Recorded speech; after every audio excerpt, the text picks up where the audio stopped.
మంచిదండి. ప్రభునందు ప్రియమైన దేవుని వల్ల కళ్ళు మూసుకుని ప్రార్థన చేసుకుందాం. కృప కలిగిన మా దేవ, దయగలిగిన మా తండ్రి, మహోన్నతుడా, సర్వాధికారి, సర్వ సృష్టికర్త, భూమి ఆకాశాలు కలగజేసిన మా కన్న తండ్రి, ఆకాశంలో నుండి తేరు చూచున్న మా కన్న తండ్రి, మీ ఘనమైన పవిత్రమైన పరిశుద్ధమైన నామమునకు ఈ సాయంకాలం సమయంలో మరోసారి మీకు కృతజ్ఞతాస్తులు చెల్లించున్నాం తండ్రి. మీ గ్రంథంలో నుంచి తండ్రి కొన్ని మాటలు నేను బోధిస్తున్నప్పుడు 66 గ్రంథాల పుస్తకాల సరిహద్దులలో నేను ఉండి తండ్రి సత్యవాక్యాన్ని సరిగా విభజించి బోధించడానికి మీ పరిశుద్ధాత్మ సహాయాన్ని నాకు అనుగ్రహించండి తండ్రి. అడిగినను దొరుకుటలేదా అనే అంశం నేను మాట్లాడుతున్నప్పుడు ఎందు నిమిత్తమై మీరు ఆ మాటలను పలికిచ్చారో అర్థం చేసుకోవడానికి నీ పిల్లలకు వినుబుద్ధిని ప్రసాదించండి. విని వ్యర్థంగా విడిచిపెట్టకోకుండా తండ్రి, వినుదాను ప్రకారంగా వారు జీవించడానికి తెలివిని, జ్ఞానాన్ని తండ్రి, వినగలిగిన చెవిని, అర్థం చేసుకోగలిగిన హృదయాన్ని వారికి ప్రసాదించమని, ఈ మైకేంద్రం ద్వారా ఎందరైతే వింటున్నారో తండ్రి వారందరికీ కూడా తండ్రి సమాధానాన్ని తండ్రి అనుగ్రహించి వినగలిగిన చెవిని వారికి ప్రసాదించమని మా ప్రభువును మాకు లోకరక్షకుడైన యేసుక్రీస్తు వారి అతి శ్రేష్టమైన పవిత్రమైన పరిశుద్ధమైన నామను బట్టి ఈ ప్రార్థన అడిగి వేడుకలు సమర్పించుకుంటున్నాం మా కన్న తండ్రి. ఆమేన్. మంచిదండి. ప్రభునందు ప్రియమైన దేవుని వాళ్ళారా, మరి నేనేమైనా పోనీ మరి అర్థం కానప్పుడు మరి అర్థం చేసుకోవాలి కదండి. తెలియనప్పుడు సంగతిని మరుగు చేయుట దేవునికి ఘనత, దాన్ని పరిశోధించి తెలుసుకునుట రాజునకు ఘనత అని చెప్పాడు కదండి. అంత ఈజీగా అర్థమయ్యేది కాదండి.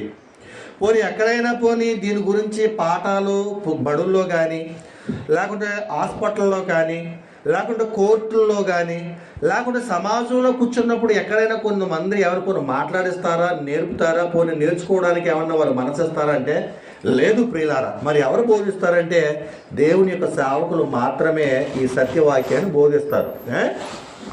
కాబట్టి ఈరోజు మనం మాట్లాడబోతున్న అంశం ఏంటంటే మీరు అడిగినను దొరుకుటలేదా. ఇటు చూడండి, మీరు అడిగినను దొరుకుటలేదా, అంతే కదండి అంశం. ఇక్కడ ఉన్నారా? మీరు అడిగినను దొరుకుటలేదు. ఇక్కడ యాకోబు గారు ఏమని మాట్లాడుతున్నాడు? ఇక్కడ ఏమని మాట్లాడుతున్నాడంటే మీలో యుద్ధములు పోరాటములు దేని నుండి కలుగుచున్నవి అని క్వశ్చన్ మార్క్ ఇచ్చాడు. అక్కడ క్వశ్చన్ మార్క్ ఇచ్చి మీ అవయవములో పోరాడు భోగేచ్చల నుండియే కదా అని అక్కడ సమాధానం ఇచ్చాడు. మళ్ళీ అక్కడ క్వశ్చన్ మార్క్ కనపడుతుంది పక్కన. అవునా కాదన్నట్టుగా అంటే ఆయన చెప్పాడు, మళ్ళీ క్వశ్చన్ మార్క్ కింద రేస్ చేశాడు ఆ వచనాన్ని. మళ్ళీ కింద ఏమని మాట్లాడుతున్నాడు? మీరు ఆశించున్నారు కానీ మీకు దొరుకుటలేదు, నరహత్య చేయుదురు, మత్సర పడుదురు కానీ సంపాదించుకొనలేరు. అంటే మీరు అడగాల్సింది ఏదో ఉన్నదే, అది మీరు సంపాదించుకొనటలేదు. మీరు అడిగినను అది దొరకట్లేదని చెప్పేసి నేను మాట్లాడుతూ మనం చూస్తున్నాం పిల్లరా. అర్థమవుతుందండి. అంటే దొరకట్లేదు. ఎందుకు దొరకట్లేదు కూడా అక్కడే ఆయన చెప్పేశారు. అయితే మనం అడగాల్సింది ఏంటి? దేవుడు మనకిస్తానన్నది ఏంటి అర్థం చేసుకోవాలి. అడగాల్సింది ఏమై ఉంటుంది? మత్తయి సువార్తలో ఆయన మాట్లాడుతూ ఒకసారి చూద్దాం పిల్లలు. మత్తయి సువార్త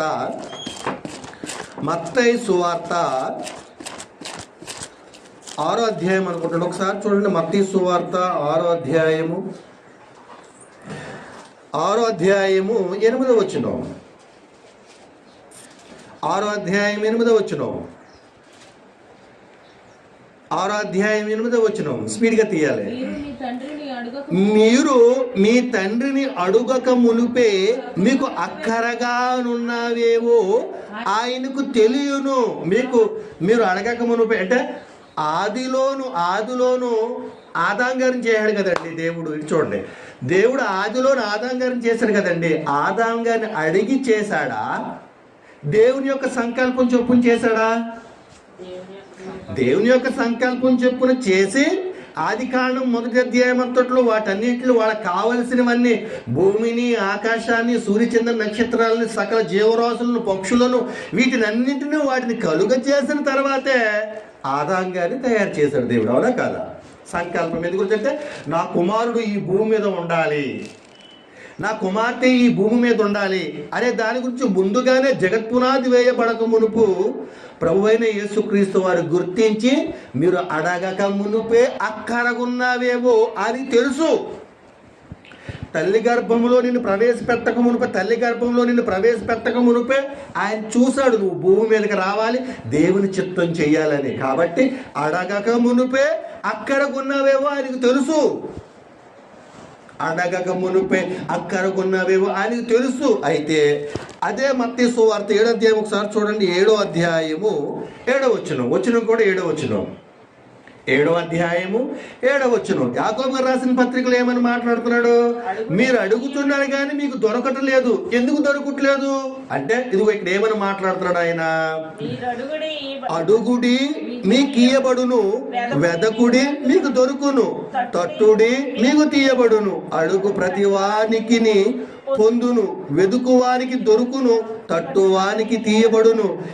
నీలో ఏ మనుషుడైనను తన కుమారుడు తను రొట్టెనడిగిన వానికి రాతినిచ్చునా, చేపనడిగిన ఎడల పామునిచ్చినా, మీరు చెడ్డవారయ్యుండి మీ పిల్లలకు మంచి ఈవులనే ఎరగరని పరలోకమందున్న మీ తండ్రికి తను అడుగు వారికి అంతకంటే ఎంతో నిశ్చయముగా మంచి ఈవులను నిచ్చును. బైబిల్ చదివి ఎప్పుడైనా సంధ్యాత్తారు అనుకో మాకు అర్థం అవుద్ది.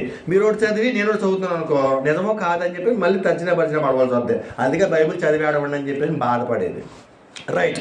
ఇక్కడ ఏమని మాట్లాడుతున్నాడంటే అడుగుడి మీకు ఇయ్యబడును, తట్టుడి మీకు తెరవబడును. అడుగు ప్రతి వారికి ఇస్తానంటున్నాడా? ఒకరికి ఇచ్చి ఒకరికి మానేస్తానంటున్నాడా? మరి అక్కడ లేకపోతే ఏమని మాట్లాడుతున్నాడు? వ్యభిచారులారా మీరు అడుగుతున్నారు కానీ మీకు దొరకట్లేదు. ఎందుకు అడుగుతున్నారు? మీరు అడిగినాను మీ భోగేచ్ఛల నుండి, మీ శరీరాలలో పోరాడు భోగేచ్ఛల నుండియే కదా మీరు అడుగుతున్నారు. అంటే శరీర కోరికలు తీర్చుకోవడానికి కదా మీరు అడుగుతున్నారని చెప్పేసి మాట్లాడుతూ ఆయన బాధపడుతున్నారు. పిల్లారా, ఎప్పటి కాలం అంటే అప్పటికే యేసుక్రీస్తు వారి లోకానికి రావడం జరిగింది, ఆయన శిలువ మరణం వేయడం జరిగింది.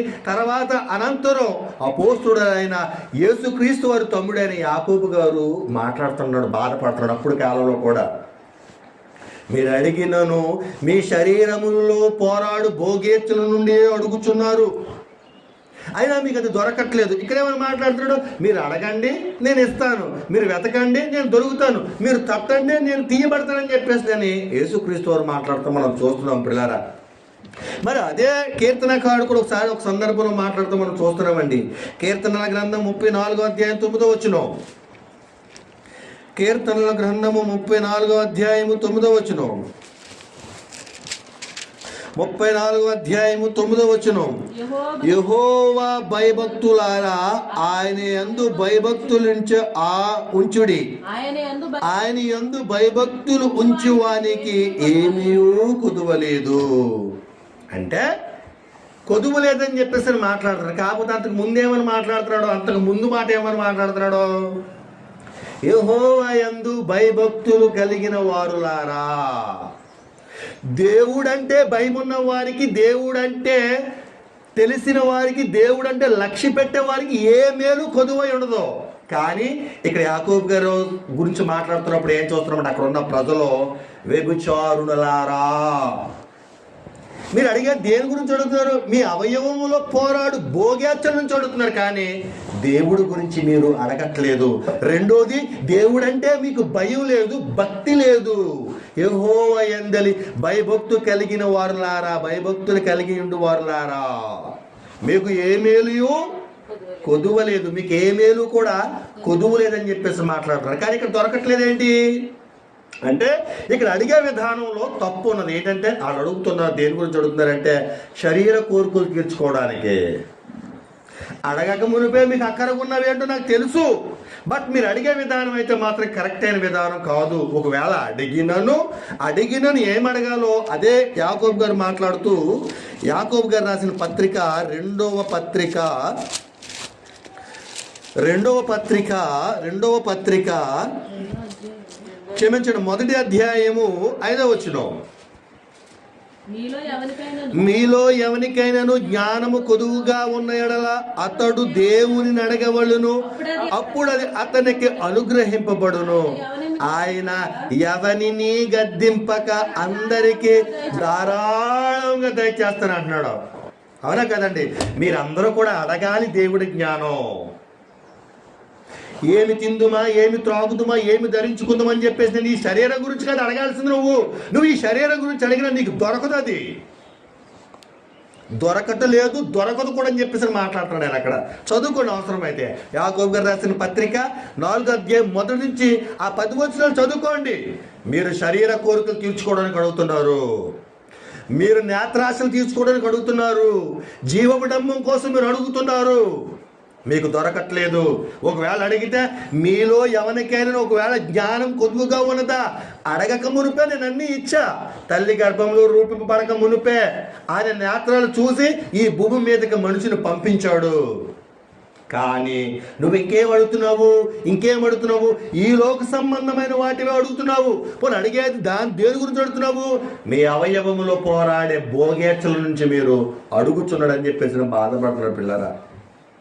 అవునా కాదండి? యెహోవా యందు భయభక్తులు కలిగి ఉన్న వారికి ఏ మేలు కొదువై లేదు, ఏ మేలు కూడా కొదువై లేదు, ఉండదు కూడా. ఏ మేలు కొదువై ఉండదు కూడా దేవుని యందు భయభక్తులు కలిగిన పిల్లలకు. ఏమండి? ద్వితీయోపదేశ కాండము 28వ అధ్యాయము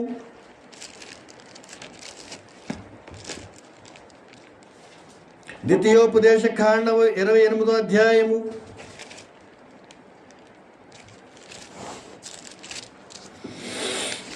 12వ వచనం అండి. చివరి వచనం చూద్దామండి ఒకసారి. యెహోవా నీ దేశము మీద వర్షమును దాని కాలమందు కురిపించుటకును నీవు చేయు కార్యమంతటిని ఆశీర్వదించుటకును ఆయన తమ ఆకాశమున తన మంచి ధననిధిని తెరుచును. నీవు అనేక జనములకు అప్పిచ్చెదవు కానీ అప్పు చేయవు. నీవు అనేక జనములకు అప్పిచ్చెదవు కానీ అప్పు చేయవు. నువ్వేంటో అడుక్కునే వాళ్ళగా ఉన్నావు. క్రైస్తవుడని చెప్పుకొని దేవుని యందు భయభక్తులు కలిగి ఉన్నాననుకుంటూ చెప్పుకొని అప్పులు చేసేవాడి కింద ఉన్నావేంటి? ఎవరైనా ఆలోచించారా?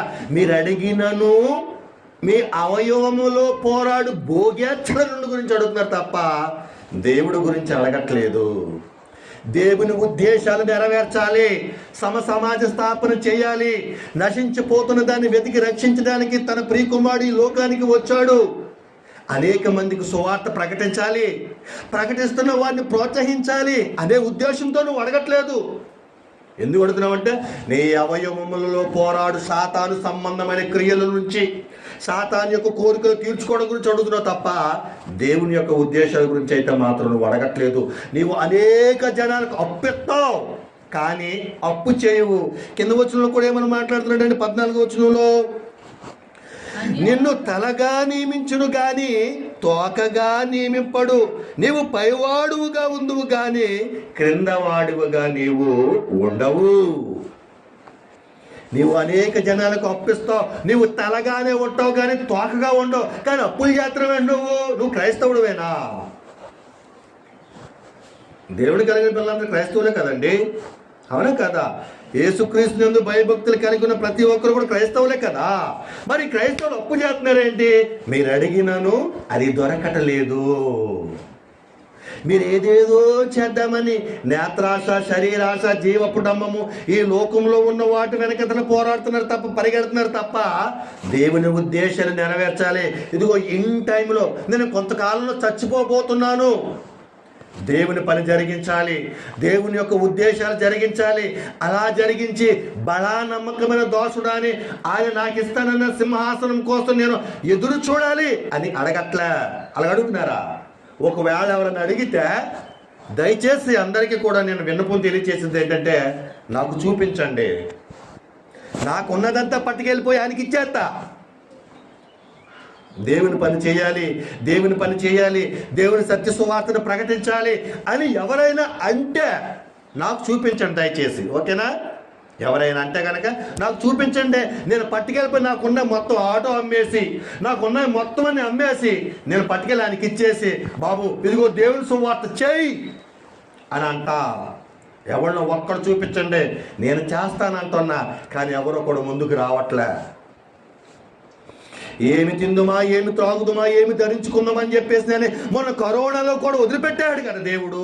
అయినా ఇంకా లోకంలో ఏదో ఉన్నది, లోకాశల్లో ఏదింకో ఉన్నదని చెప్పేసి లోకం వెనకతలే వెళ్తున్నారు తప్ప మనుషులు దేవుని యొక్క ఉద్దేశాలు గుర్తించలే. ఏమండి, ద్వితీయోపదేశకాండం 8వ అధ్యాయం చూస్తాం కదండి. ఎందుకు ఎలాగూ చేస్తున్నారు, మనుషులు ఎందుకు ఇలా చేస్తున్నారు అని చెప్పేసి అంటే ఒకనాడు ఓషయ గారితో బాధపడుతున్న సందర్భం మనకు కనపడుతుందండి. ఓషయ భక్తుడు మాట్లాడుతున్నాడు. ఓషయ గ్రంథం 4వ అధ్యాయం 9వ వచనమండి.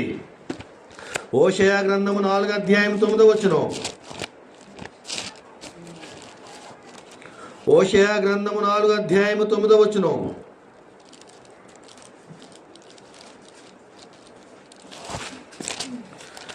ఓషయ గ్రంథము 4వ అధ్యాయం 9వ వచనం. 8 నుంచి చూద్దామండి ఒకసారి. 8 నుంచి. నా జనులు పాపములను ఆహారముగా చేసుకుందురు గనుక. ఏంటండి, ఎలా చేసుకున్నారండి? నా జనులు పాపమును ఆహారముగా, అంటే పాపాన్ని ఎలా చేసుకున్నారని వాళ్ళు ఆహారముగా చేసుకున్నారు గనుక జనులు మరీ అధికముగా పాపము చేయవలనని కోరుదురు. కాబట్టి జనులకు ఎలాగో యాజకులకును అలాగే సంభవించును. అంటే ఈ జనులు ఎవరైతే ఉన్నారో వాడు పాపాన్ని ఆహారంగా చేసుకున్న వారికి ప్రోత్సహించే యాజకులు ఉన్నారు కదండి. యాజకులు అంటే పాస్టర్లు. యాజక ధర్మం వహించిన వాళ్ళని ఈ రోజున పాస్టర్లుగా పిలుస్తున్నారు. ఈ రోజున ఇంగ్లీష్ వచ్చింది కాబట్టి ఈ జనులకు ఎలాగూ సంభవించునో యాజకులకును అలాగునే సంభవించును. వారి ప్రవర్తన బట్టియే నేను వారిని శిక్షింతును, వారి క్రియలను బట్టియే నేను వారికి ప్రతీకారము చేతును. వారు యెహోవా మాట లక్ష్య పెట్టుట మానిరి గనుక. అంటే వీళ్ళు ఎందు గురించి ఇలా తయారైపోతున్నారు? వాళ్ళ పాపాలు ఆహారం కింద ఎందుకు చేసుకుంటున్నారు అంటే ఆహారం తిన్నట్టు అనమాట అండి. 3 పూటలు ఉంటుంది కదండి. ఎప్పుడు దాహం అయితే అప్పుడు తాగినట్టు, ఎప్పుడు ఆకలి అయితే అప్పుడు తిన్నట్టు వీళ్ళు పాపం ఎలాగైపోయిందంటే ఆహారం కింద మారిపోయింది. స్నాక్స్ తెచ్చుకుంటారు కదండి, అప్పుడప్పుడు నోరు ఆడించడం కోసం స్నాక్స్ తెచ్చుకుంటారు కదా.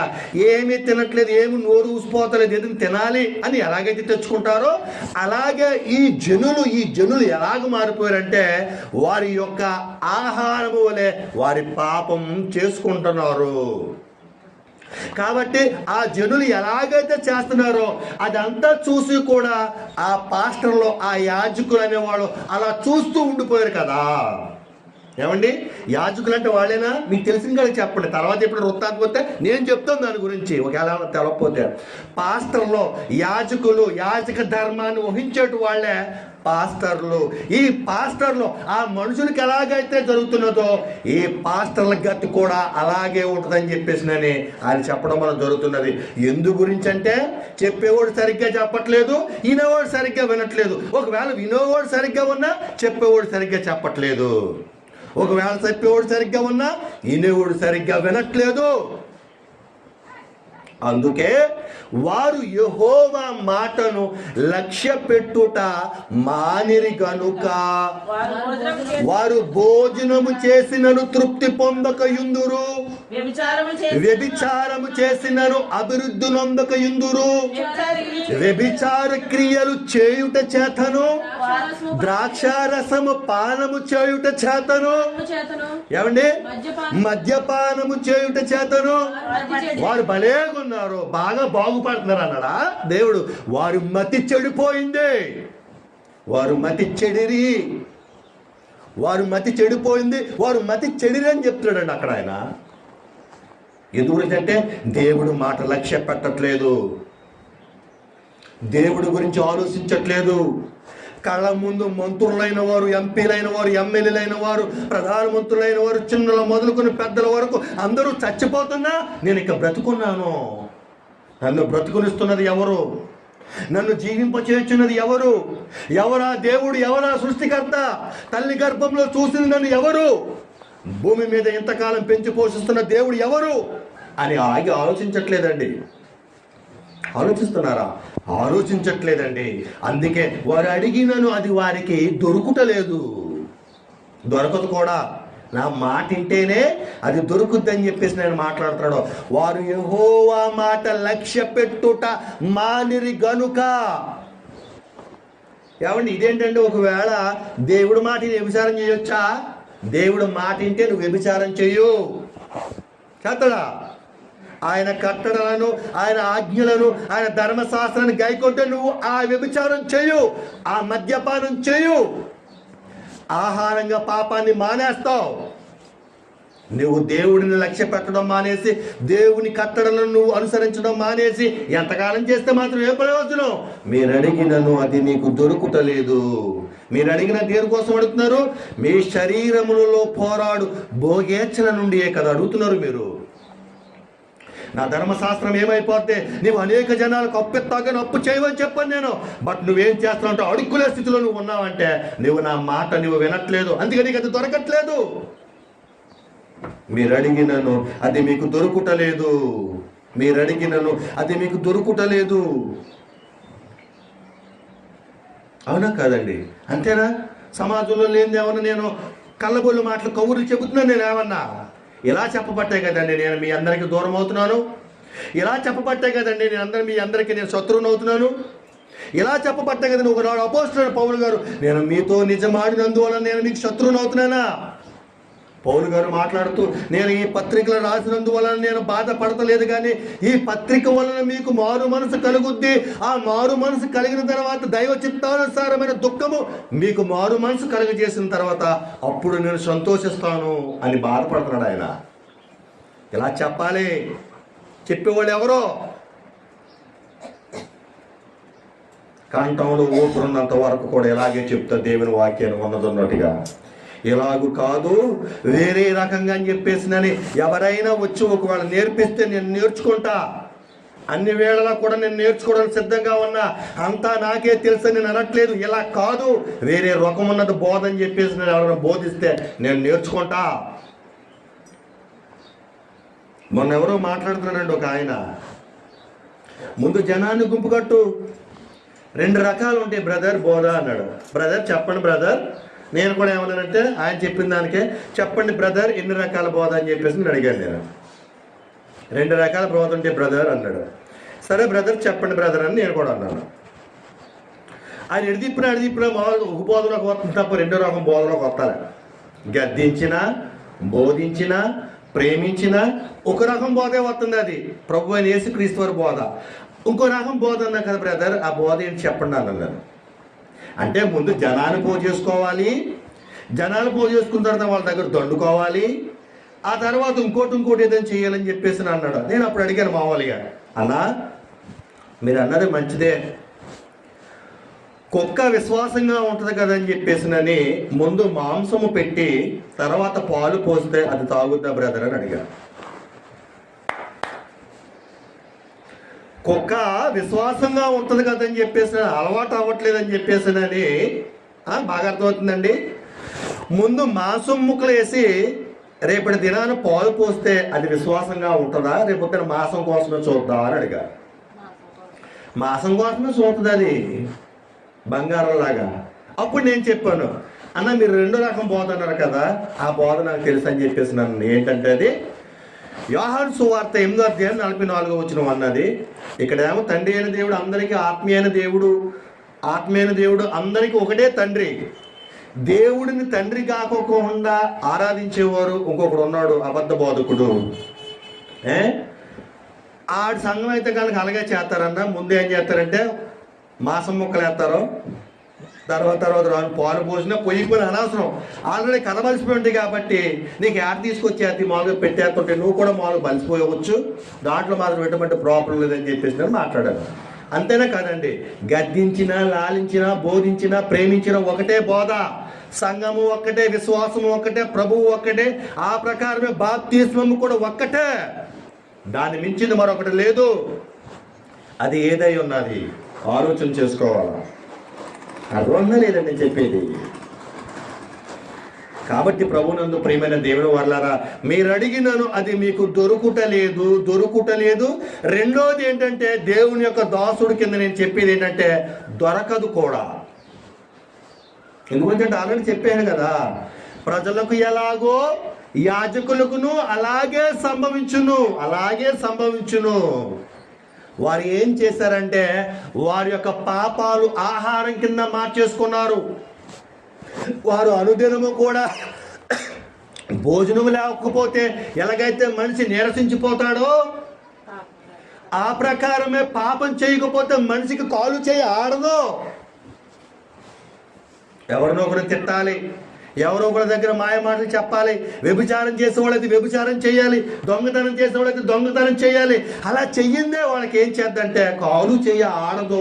ఆ రోజున వారికి ఏం చేస్తే నిద్ర కూడా పట్టదు అని దేవుడు మాట్లాడుతున్నాడు. పిల్లారా, వారి ఆహారము వలె వారి పాపాన్ని చేసుకున్నారు. రెండోది ఏంటంటే వారు యెహోవా మాటను లక్ష్య పెట్టుట మానిరి కనుక వారు భోజనము చేసిన తృప్తి పొందకయుందురు, వ్యభిచారము చేసినను అభివృద్ధి నొందకయుందురు.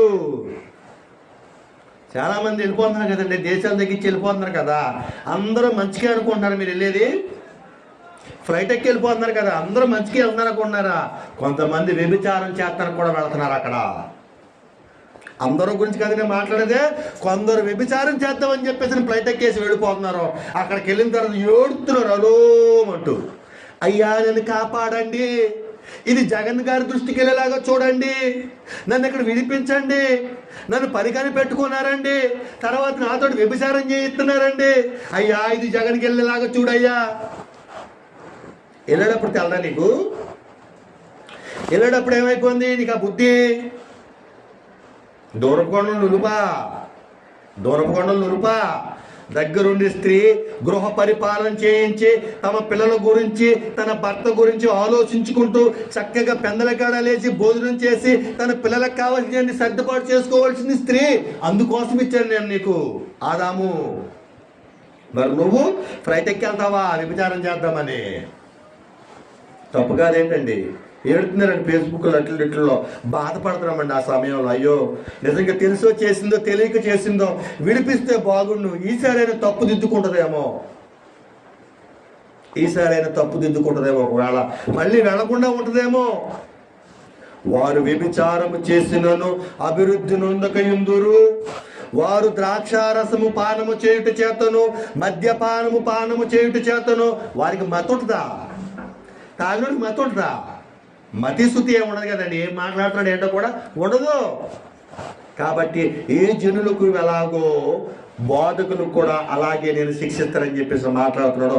అడిగినను మీకు దొరకాలి అంటే ప్రభువైన యేసుక్రీస్తు వారిని అంగీకరించి మారు మనసు పొందుకుని బాప్తిస్మము తీసుకుని విడిచిపెట్టి వచ్చిన పాత జీవితాన్ని పాతిపెట్టి బ్రతికితే మాత్రమే నీకు శాంతి, సమాధానం, నెమ్మది ఇవన్నీ కూడా భూమి మీద నీకు దొరుకుతాయి. ఆ పరలోక రాజ్యానికి చేరతావు నువ్వు, ఆ తర్వాత పరలోకానికి వెళతావు నువ్వు. ఏమీ లేకుండా ఈ శరీర కోరికలు మాత్రం తీర్చుకుందామని అడుగుతుంటుంటే పిల్లలు డబ్బులకి ఇచ్చాడు అనుకోండి, ఎలాగే చెప్తున్నాను ఉదాహరణ మామూలుగా మీకు అర్థం అవ్వాలని చెప్పేసి. నేను అర్థం అవ్వాలి ఎక్కడుంటుంది మీరే కదా. పిల్లడికి 10 రూపాయలు ఇచ్చినప్పుడు ఎందుకు నన్ను అడుగుతారో అడగరా మీరు? చెప్పండి అమ్మా, ఎందుకు నాన్న 10 రూపాయలు ఎందుకు? పెన్సిల్ కొనుక్కుంటున్నావా, పెన్నులు కొనుక్కుంటున్నావా, అలాజర్ కొనుక్కుంటున్నావా, జామెట్రీ బాక్స్ కొనుక్కుంటున్నావా, చాక్లెట్లు కొనుక్కుంటున్నావా అని అడుగుతారా అడగరా? అలాగే దేవుడు నేను నీకు ఇస్తా, కానీ నీకు ఎందుకు నానా? వ్యభిచారం చేద్దామనా? నేనెవ్వనో. దొంగతనం చేద్దామనా? నేనెవ్వనో. అంటే నువ్వు సిగరెట్లు కొనుక్కుందామనా? బాబు నేనెవ్వను, నీకు డబ్బులు 10 రూపాయలు. నువ్వు కైని కొనుక్కుందామనా? స్కూల్కి వెళ్ళేవాడు నువ్వు, నేనెవ్వను 10 రూపాయలు. అవునా కదండి? ఇంకా వేరేదో కొనుక్కుందాం అనుకుంటున్నావు, చెడిపోయే వాడిని ఏదైనా కొనుక్కుందాం అనుకుంటున్నావా? మీరు తల్లిదండ్రులుగా ఎత్తారా ఎవరా? తల్లిదండ్రులుగా చెడిపోయే వాటికి మీరు డబ్బులు ఇస్తారా ఎవరా? ఎవరు? మరి అలాంటప్పుడు దేవుడు ఎందుకు ఇస్తాడో చెడిపోయే వాళ్ళకే? మీరు అడిగినను దొరకదు అని కూడా చెప్పాడు కదండి అక్కడే. మీ అవయవములలో పోరాడు శరీరేచ్ఛలనే కదా మీరు అడుగుతున్నారు. ఒకవేళ దొరికినాయి అనుకుందాం, స్వల్పకాల భోగం గురించి దొరికినాయి అనుకుందాం, తృప్తి ఉందా? మీరు వ్యభిచారం చేసినాను ఏమండి భోజనము చేసినాను మీకు తృప్తి లేదు, ఉండదు కూడా.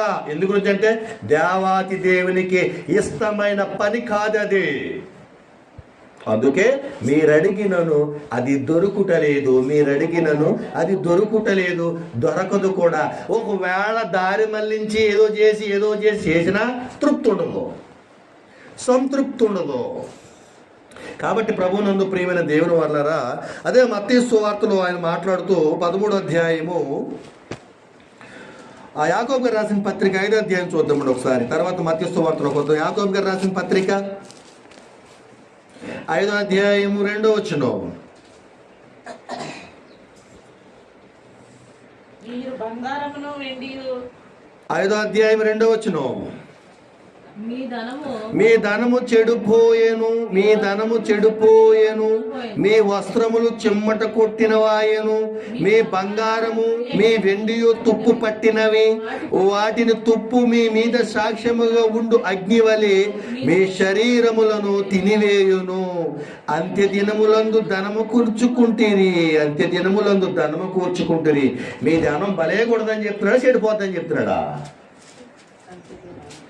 మీ ధనం భలే ఉండదని చెప్తున్నాడా, చెడిపోద్దని చెప్తున్నాడా?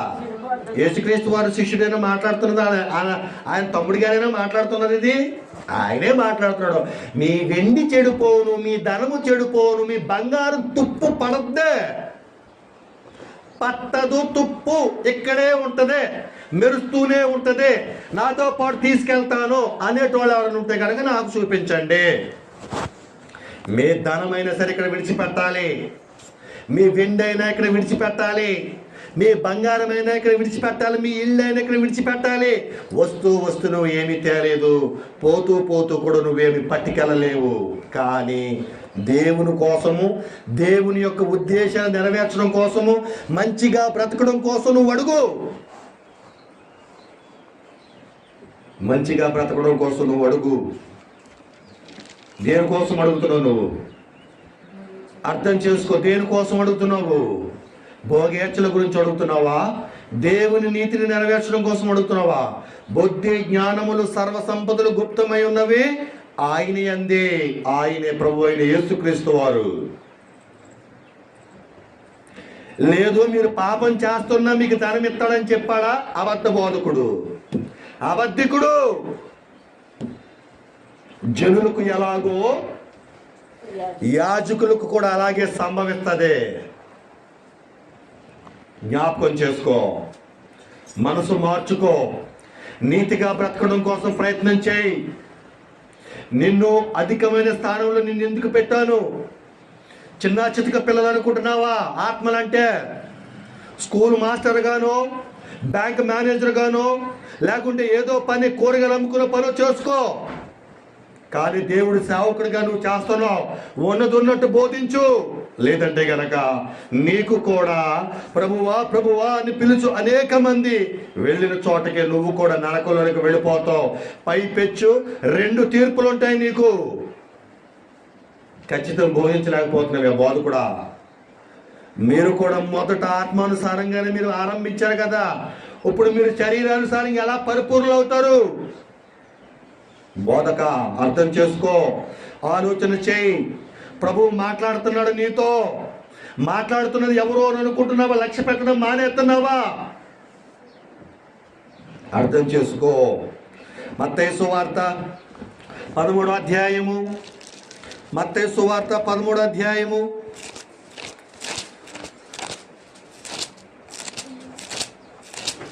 మత్తయి సువార్త 13వ అధ్యాయము 12 నుంచి.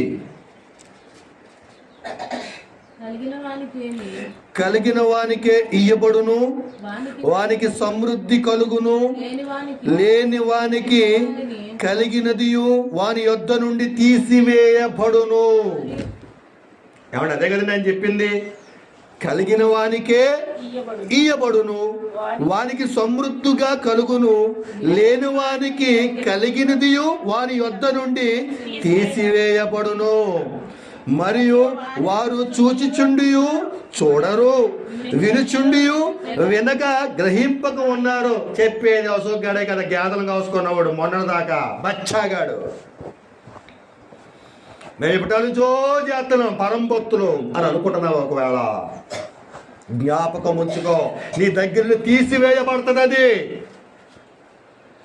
ఒకనాడు సౌలు దగ్గర నుంచి తీసివేయబడింది, ఒకనాడు దావీదు దగ్గర నుంచి తీసివేయబడింది, అనేక మంది రాజుల దగ్గర నుంచి తీసివేయబడింది. నీ దగ్గర నుంచి కూడా తీసివేయబడుతుంది. అబద్ధ బోధక, జ్ఞాపకం తెచ్చుకో. నువ్వు బ్రతకాలి, నువ్వు మంచిగా బోధించాలనే మేము కోరుకుంటున్నాం తప్ప అబద్ధాలు బోధించాలి, నువ్వు నాశనం అవ్వాలని మేము ఎప్పుడు కూడా కోరుకోవట్లే, కోరుకోము కూడా. ఏమండి, కలిగినది కూడా ఏం చేస్తానన్నాడు? తీసేస్తానంటున్నాడు ఆయన. జనులకు ఎలాగూ సంభవించును, యాజకులకు అలాగే సంభవించును అని ఆయన మాట్లాడుతూ, కలిగిన వానికే ఇయ్యబడును, వానికి సమృద్ధి కలుగును. మీరు అంటూ ఉంటారు కదండి, వచ్చినోడికే అన్నీ వస్తున్నాయి అని చెప్పేసి. నేను అంటానరా, వచ్చినోడికే అన్నీ వస్తున్నాయి కదా, రాళ్ళడికి ఏమీ రావట్లేదేంటి? నీ దగ్గర ఉన్నది కూడా పోతుంది ఏంటి? ఆలోచన చేయి. నువ్వేం చేస్తున్నావు, ఏం తప్పు చేస్తున్నావు, నీ అంతరాత్మను పరిశీలించుకో.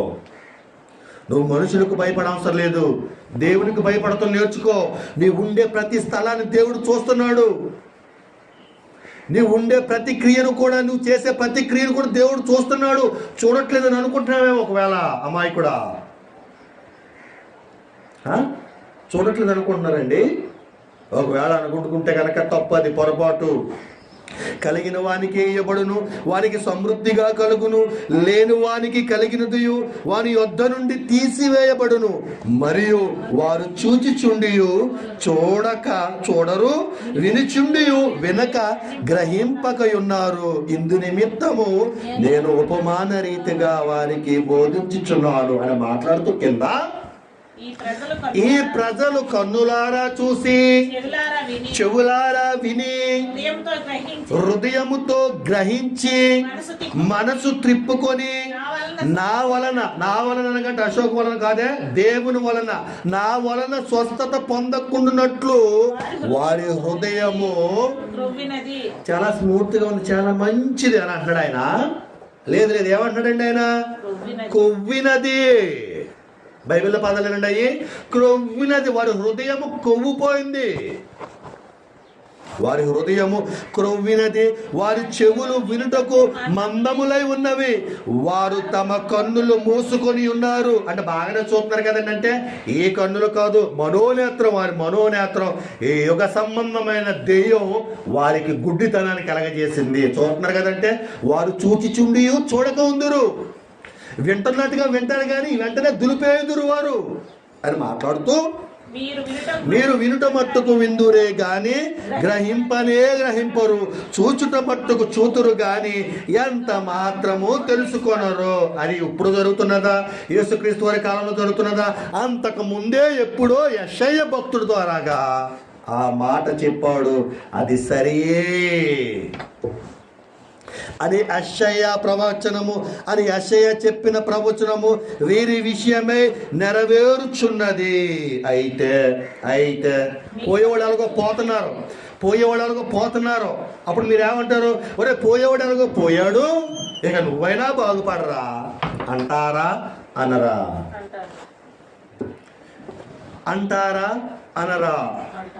పోయేవాడు ఎలాగో పోయాడు, తిరిగి రాడు. పోయిన ఎలాగో పోడైపోతున్నాడు, ఆడు ఎలాగో మాట్లాడడు. నువ్వైనా మాట విను, నువ్వైనా బాగుపడు, నువ్వైనా దేవునికి ఇష్టడుగా బ్రతుకు అని చెబుతూ కింద ఏమని మాట్లాడుతున్నాడు చూద్దాం పిల్లల. 16 వచనం. అయితే మీ కన్నులు చూచుచున్నవి గనుక అవి ధన్యములైనవి.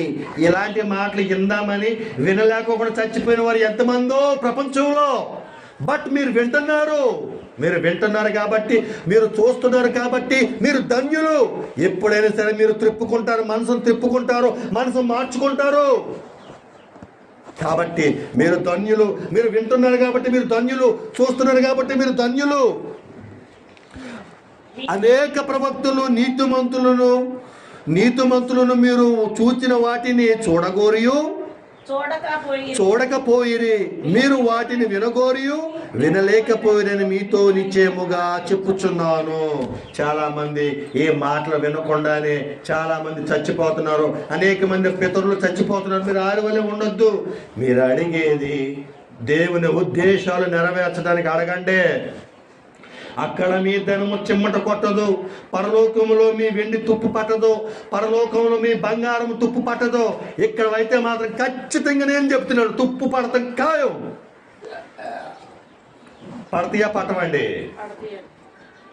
నేను ఇంకో ఆఫర్ ఏంటంటే ఇచ్చేది, ఎవరైనా నీతిమంతుడు నీతిగా సేవ చేస్తున్నాడు అని ఎవరినైనా చూపిస్తే నాకున్నవన్నీ కూడా అమ్మేసి నేను ఆయనకి ఇచ్చేస్తా, నాకున్నవన్నీ కూడా అమ్మేసి ఆయనకి ఇచ్చేస్తా. మరి నువ్వు వాటితో అవుతున్నావు కదా, నువ్వు చేస్తున్నావు కదా, నువ్వు చెందుతున్నావు కదంటే ఏదో ఒక క్షణమున ఏదో గడిన ఒక్క మాట కాకపోతే ఒక మాట అయిన మనుషులను పట్టుకోకుండా ఉంటుందా? నేను చచ్చిపోయే లోపు నానా బోధించేవాడిని ఒక్కనైనా నిలబెట్టుకోకుండా ఉంటానా? అది ప్రయాసపడి తిరుగుతాను పిల్లారా. నాలాగా మాట్లాడేవారు, దేవుని యొక్క వాక్యాన్ని ఉన్నతున్నట్టుగా బోధించేవాడు కనీసం ఒక్కరైనా నాకు దొరకకపోతాడంటావా? దేవుడు ఇవ్వకపోతాడంటావా? నేను చచ్చిపోయే లోపులో ఒక్కనైనా నియమించాలి అని నేను ప్రయాసపడుతున్నాను పిల్లారా. ఏ తండ్రి అయినా అదే కదా కోరుకుంటాడో, నా తర్వాత తన ఆస్తి తన పిల్లలకి ఇవ్వాలని కోరుకుంటాడు కదండి. నా గోలు కూడా అదే. నేను చచ్చిపోయిన తర్వాత అది ఎవరై ఉంటారో తెలియదు మనకే, కానీ మాటలు విని ఉన్నదొన్నట్టుగా బోధించగలిగిన వాడై ఉండాలి. నేను ఇచ్చే ఆఫర్,